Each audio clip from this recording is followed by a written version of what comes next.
राधे राधे दोस्तों। पौराणिक कथाओं के क्रम को आगे बढ़ाते हुए प्रस्तुत है आज की कथा, जिसमें ये बताया जाएगा कि नारायण नाम से स्वर्ग की प्राप्ति किस प्रकार हो सकती है।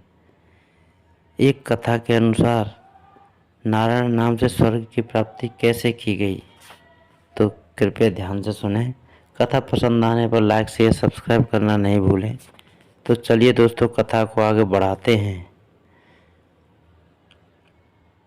प्राचीन काल में अजामिल नाम का एक ब्राह्मण था।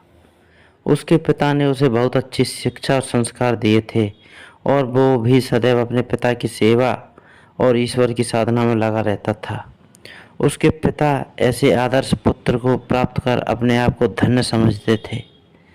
समय आने पर उन्होंने अजामिल का विवाह एक सुंदर और सुशील ब्राह्मण कन्या से कर दिया। एक आदर्श पुत्र की भांति ही अजामिल एक आदर्श पति भी साबित हुआ और दोनों सुखपूर्वक रहने लगे। एक बार अजामिल पूजा के लिए पुष्प लेने वन को गया। वापस आते समय उसने देखा कि एक व्यक्ति शराब के नशे में धुत एक अति सुंदर वेश्या के साथ रमण कर रहा है। अपने संस्कारों के कारण उसने बहुत प्रयास किया कि उस ओर ना देखे, किंतु उस वेश्या के रूप ने उस पर ऐसा जादू किया कि वो चाहकर भी स्वयं को उस ओर देखने से रोक न सका। थोड़ी देर बाद जब वो घर वापस आया तो उसका मुख मलिन था। अजामिल उस स्त्री को अपने मन से निकाल नहीं पा रहा था।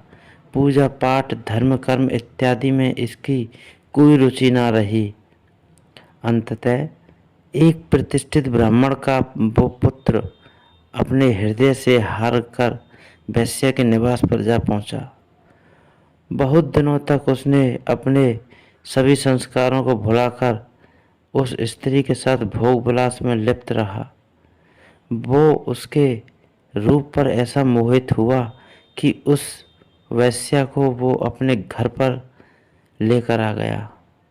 उसके पिता और स्त्री को उसके इस बदले रूप पर विश्वास नहीं हुआ। अजामिल ने धर्म से स्वयं को विमुख कर लिया और उस वेश्या के साथ सदैव भोग विलास में लिप्त रहने लगा। जब पानी सर से ऊपर चला गया तो उसके पिता ने उसे उसके कृत्य के लिए झिड़का और उसे आज्ञा दी कि वो तत्काल उस स्त्री को घर से निकाल दे। किंतु अजामिल ने उलट अपने पिता और अपनी नवविवाहिता पत्नी को धक्के देकर उन्हीं के घर से निकाल दिया। अब तो वो और स्वच्छंद रूप से भोगविलास में रम गया। उसके पास जो धन था वो सारा समाप्त हो गया, किंतु उस वेश्या की सभी इच्छाओं को पूर्ण करने के लिए वो ब्राह्मण पुत्र चोरी डकैती और हत्या जैसा जघन्य अपराध करने से भी नहीं चूका। धीरे धीरे वही उसका व्यवसाय बन गया। समय बीता और उस वेश्या से अजामिल को 9 पुत्र प्राप्त हुए और वो पुनः गर्भवती हुई। अजामिल उस पूरे प्रदेश में अपने कुकर्मों के कारण कुख्यात हो गया। एक बार ऋषियों का एक समूह उस गांव में आया। मार्ग में उन्होंने वहां के निवासियों से पूछा कि वो कहाँ रात्रि विश्राम कर सकते हैं। तब लोगों ने मजाक में उन्हें अजामिल के घर के बारे में बोलकर भेज दिया कि वो बड़ा सच्चरित्र व्यक्ति है। उसके वास्तविक कर्मों से अनभिज्ञ जब वे ऋषि अजामिल के घर पहुंचे तो वो लूटपाट के लिए बाहर गया हुआ था। उसकी अनुपस्थिति में उसकी गर्भवती स्त्री ने ऋषियों को भोजन कराया और कहा कि वो जल्द खाकर वहां से चले जाएं, अन्यथा यदि अजामिल वापस आ गया तो बहुत बिगड़ेगा।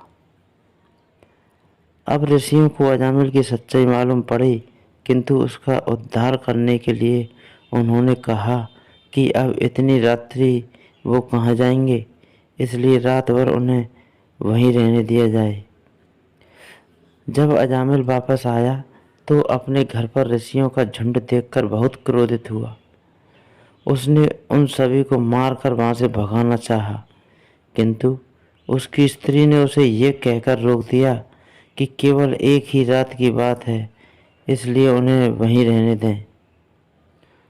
उसकी बात मानकर अजामिल ने उन ऋषियों को एक रात अपने घर में रहने की आज्ञा दे दी। अगले दिन सूर्योदय होते ही अजामिल ने सभी ऋषियों को वहां से जाने को कहा। तब ऋषियों ने कहा कि क्या वो उन्हें कुछ दक्षिणा दे सकता है। तब तब अजामिल तो खुद चोर ठहरा, उन्हें धन कहाँ से देता। उसने सीधे सीधे बोल दिया कि उसके पास उन्हें दक्षिणा में देने के लिए कुछ भी नहीं है। तब ऋषियों ने कहा कि दक्षिणा में उन्हें धन नहीं चाहिए, बस वो अपने होने वाले पुत्र का नाम नारायण रख दे।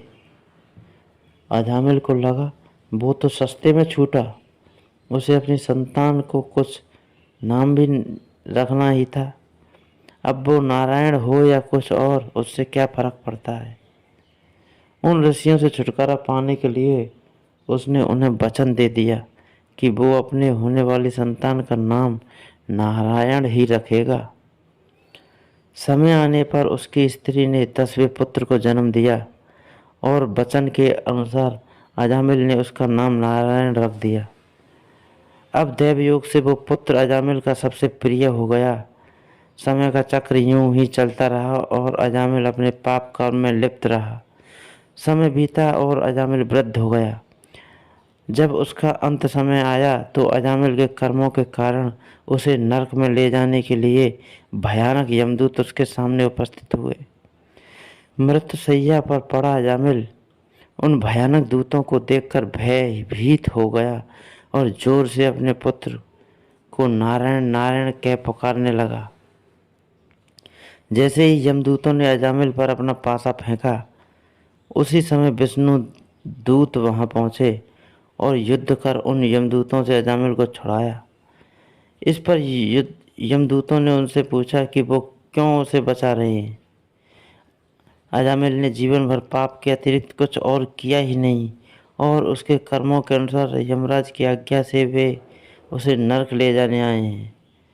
तब विष्णु दूतों ने कहा कि भले ही अजामिल ने जीवन भर पाप किए, किंतु अज्ञानतावश ही सही उसने अपने अंत समय में श्री हरि के नाम का स्मरण किया, अतः वे किसी भी भूल मूल्य पर उसे नरक जाने नहीं दे सकते।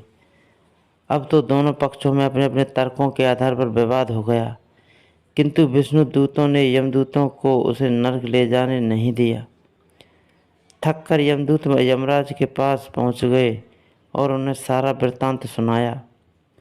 तब यमराज ने हंसते हुए कहा कि विष्णुदूत सही कह रहे हैं, क्योंकि अजामिल ने अनजाने में ही सही किंतु भगवान विष्णु का नाम ही लिया है, उसे स्वतः ही 1 वर्ष का जीवन और मिल गया।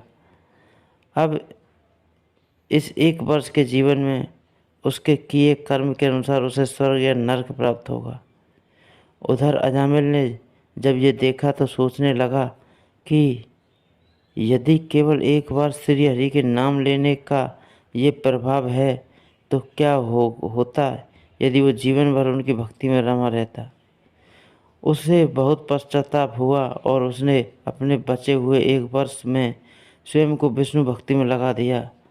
वो सोते जागते नारायण की ही भक्ति में डूबा रहता। 1 वर्ष बाद जब उसकी आयु पूर्ण हुई तो यमदूत पुनः उसे लेने आए, किंतु इस बार उन्होंने बड़ी नम्रता से अजामिल को अपने साथ स्वर्ग चलने को कहा। अंततः जीवन पर्यंत केवल पाप कर्म करने वाला अजामिल केवल श्री हरि के नाम का स्मरण करने के कारण स्वर्ग को प्राप्त हुआ।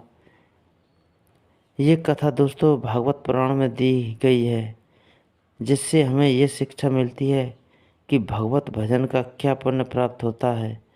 दोस्तों कथा अगर पसंद आई हो तो लाइक शेयर सब्सक्राइब करना नहीं भूलें। जय जय श्री राधे दोस्तों।